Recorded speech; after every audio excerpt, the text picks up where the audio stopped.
like telling a coming of age in a like totally different context, where you could see like the sort of familiar tropes and like arc of a coming of age, but at the same time the sort of this very niche world completely sort of reinformed like elements of the genre. Like that was like definitely.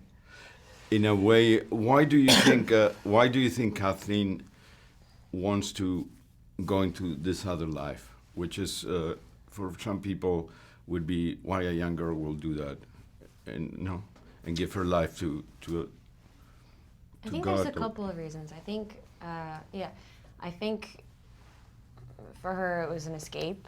On some level, it was a way to get out and something to put all of her energy into, and something that she could work really hard in, because it is a world that it requires a lot of discipline.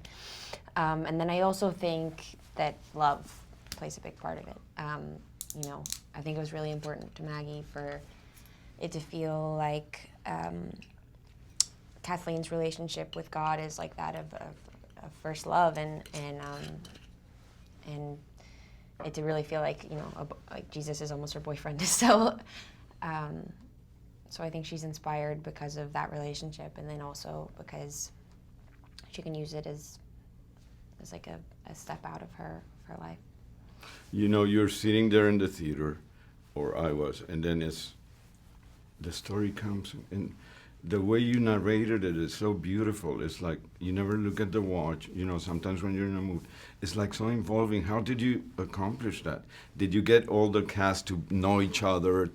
Yeah, definitely. There was such a sense of the cast, everybody involved contribute. First of all, thank you for saying that. That's like very flattering and everything a director would want to hear.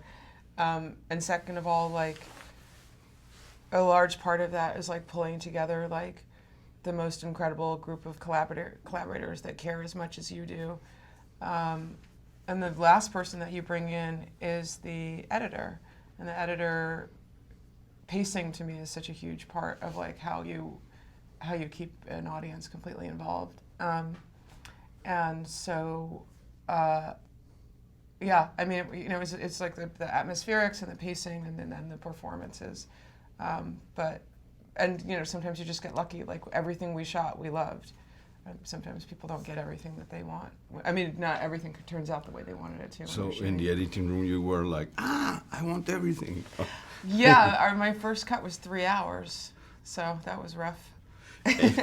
And Margaret, do you think of what kind of impact this great performance will have in your career, or you don't do future? You don't think in the future like that? Oh, I'm glad it impacted you, but I don't know about that. Yeah. Mm-hmm.